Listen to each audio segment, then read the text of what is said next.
A paz de Jesus Cristo, meus irmãos, uma boa tarde a todos. Eu quero deixar aqui um resumo da lição da Escola Bíblica Dominical, a segunda lição do terceiro trimestre de 2022, que ela tem, cujo tema é a sutileza da banalização da graça. É revista Adultos, porque o textual diz assim: porque pela graça sois salvos mediante a fé, e isto não vem de vós, é um dom gratuito de Deus. Está em Efésios capítulo de número 2, versículo 8. A verdade aplicada diz: a graça de Deus não é barata. Ela requer arrependimento, novo comportamento, ou seja, nova vida em Cristo. Para você que não tem a revista, a nossa lição, ela está escrito, a lição, o texto, a leitura em classe. Ela se encontra na carta de Paulo aos Efésios, capítulo 2, do 4 ao 10.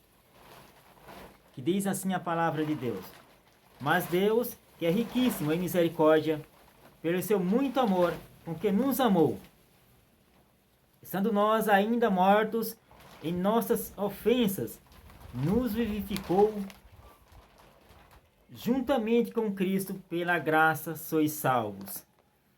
E nos ressuscitou juntamente com Ele, e nos fez assentar nos lugares celestiais em Cristo Jesus, para mostrar nos séculos vindouros as abundantes riquezas da sua graça, pela sua benignidade para conosco em Cristo Jesus. Porque pela graça sois salvos por meio da fé. E isso não vem de vós, é dom de Deus. Não vem das obras, para que ninguém se glorie. Porque somos feitura sua, criados em Cristo Jesus, para as boas obras, aos quais Deus preparou para que andássemos nela. Aleluias. Então, a lição, essa segunda lição do terceiro trimestre de 2022, ela tem como tema a sutileza da banalização. O que é banalização? A banalização nada mais é do que você desprezar ou fazer pouco caso daquilo que alguém te deu. Ou seja, Deus, Ele nos deu o direito da vida, né? A herança com Cristo. E muitos as desprezam fazendo pouco caso. O objetivo dessa lição é explicar a natureza da graça, apresentar a graça no contexto bíblico e classificá-la no contexto histórico da Reforma Protestante, pontuá-la no contexto contemporâneo. A palavra-chave dessa lição é a banalização. A banalização quer dizer tirar ou perder o caráter. E também transformar valores caros em algo comum. Ou seja, a salvação é um dom gratuito de Deus através de Cristo Jesus na cruz do Calvário. A palavra de Deus diz que ninguém teve maior amor do que esse de dar sua vida por toda a humanidade. Ou seja, ele pagou um preço caro ali na cruz do Calvário. Não foi nem com prata, nem com ouro, nem com cobre, nem fio metal, mas com a sua vida para resgatar muitos ali na cruz do Calvário. Compreendendo a graça, diz o tópico 1, a graça é divina, ou seja, a salvação é por meio da graça pela fé em quem? Em Cristo Jesus. Não é por obras, não, porque se fosse por obras, nós não poderíamos pagar. Então, para que nós não venhamos nos gloriar, então é mediante a fé e fé em Cristo Jesus. A graça ela é imerecida, a graça é um favor imerecido. Isso significa que ninguém a merece e nem tem como merecê-la. De fato, a Escritura diz que não há justo nenhum sequer. Então, quando nós observamos no livro de Salmos, capítulo 14, versículos primeiros, diz assim que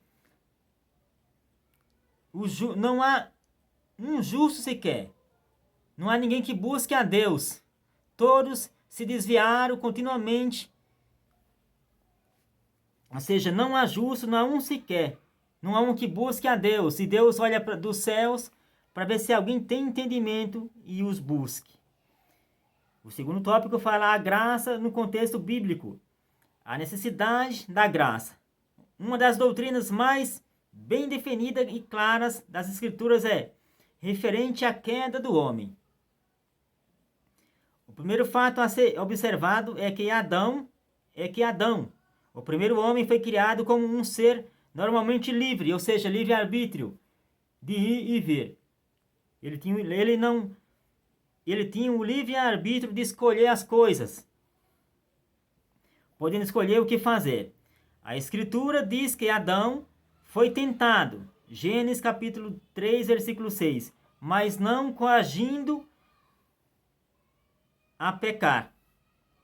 Gênesis 2, 16 e 17. Deus o responsabilizou para a sua desobediência. Gênesis 3, 17. E o primeiro homem, portanto, de forma livre e voluntária, desobedeceu a Deus e assim caiu em pecado. E por esse motivo, por Adão, veio a morte, né? Por desobedecer, pecou e por ele veio a morte. A queda de Adão, ela se alastrou para toda a humanidade.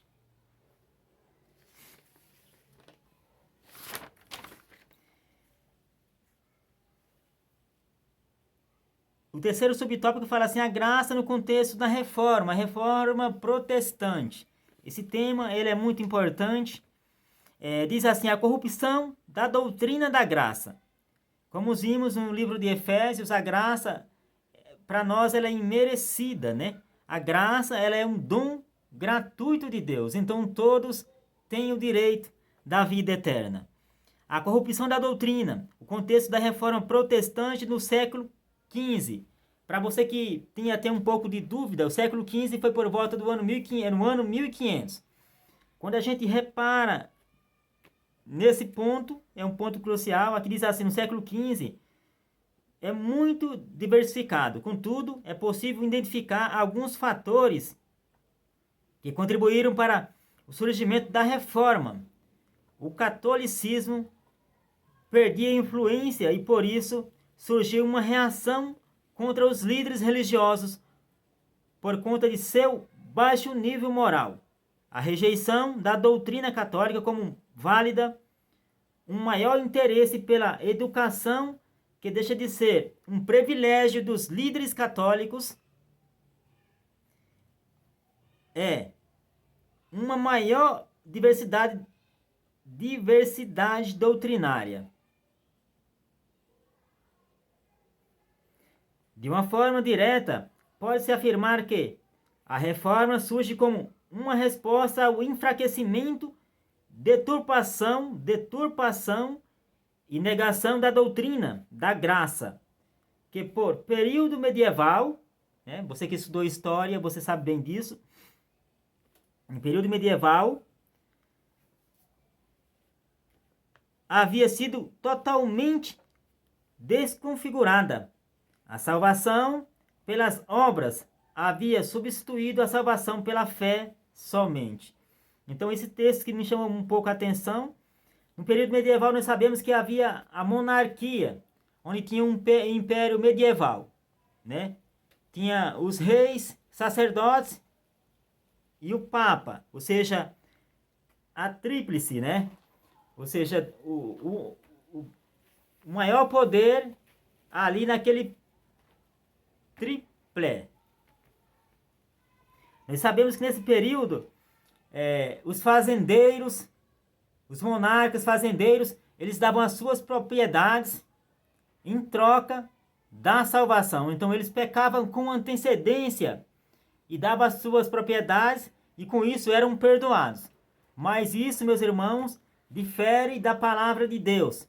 Porque nesse período do ano 1500, por volta do ano 1517, um monge, Lutero, ele ele se rebelou contra o Papa Leão X, o qual ele queria reformar a Basílica de São Pedro, e eles estavam em declínio. Então eles queriam fazer uma forma de arrecadar recursos para fazer a reforma da Basílica de São Pedro. E com isso eles começaram a vender perdão. Então diz o texto bíblico, diz o texto histórico, que neste ano, no ano de 1520, no ano de 1517, o monge ele se rebelou contra o Papa Leão X, que ele queria reformar a Basílica, e com isso ele vendendo, ele começou a vender perdão. E o monge não aceitou esses critérios. E um texto que chamou bastante atenção ao monge agostiniano foi ele lendo a carta de Paulo aos Romanos, capítulo 1, versículo 17, que diz assim: o justo viverá pela fé. Então, com isso ele se rebela e ele escreve 95 teses contra a igreja. No decorrer de muitos anos, houve várias acusações entre o monge agostiniano e os católicos.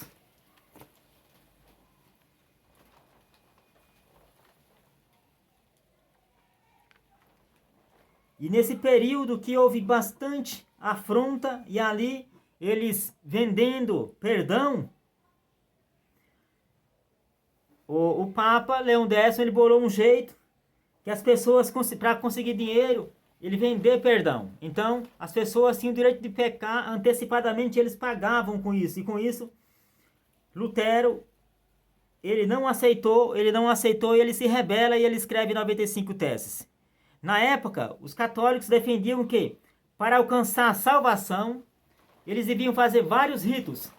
100 ritos, né? Vários números de ritos, donativos, peregrinações, jejum e adoração à relíquia.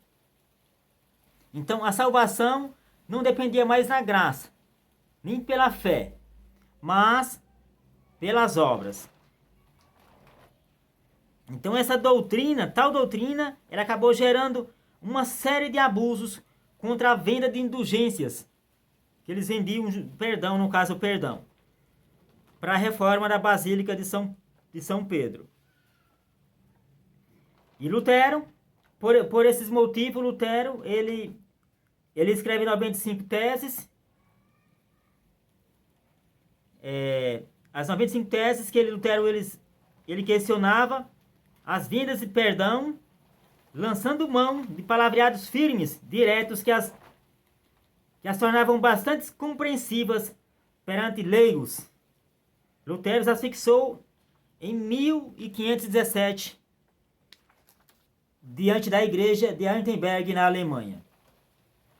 Então o monge, ele descobrindo, através de um texto bíblico, na carta de Paulo aos Romanos, capítulo 1, versículo 17, que a salvação é mediante a fé, né? Então, não por obras. E em Efésios, capítulo 2, versículo 8, que a salvação é mediante a fé e não por obras, para que ninguém se glorie. E ele descobrindo que o justo viverá pela fé, ele se rebela contra o Leão X. Então, a graça, ela foi banalizada com isso. Porque a salvação é mediante a fé e não é por obras. E a igreja, ela estava no período medieval, por volta do ano 1500, no século XV, eles estavam vendendo a salvação. Então a salvação não é comprada com prata, com ouro, nem fio metal, nem cobre. Mas Jesus, ele pagou o preço por mim e por você. Então a salvação, ela é de graça. Basta crer somente, ter fé em Jesus Cristo, para que a graça possa ser alcançada, possa vos alcançar. Então a salvação é mediante a fé, não é por obras, não é comprada por ouro nem fio metal, nem por ouro, nem prata, nem cobre, nem fio metal, nem por dinheiro nenhum, que não há como pagar. Porque Jesus, ele pagou o preço por mim e por você. Que Deus os abençoe, que o Espírito Santo revele melhor ao vosso coração mediante a essa palavra. Referente à banalização que se faz nos últimos dias da salvação. Salvação não é por ouro nem por prata, nem por fio metal, nem por obras, mas é pela fé em Jesus Cristo. Que Deus abençoe, meus irmãos, a paz do Senhor Jesus Cristo a todos vós.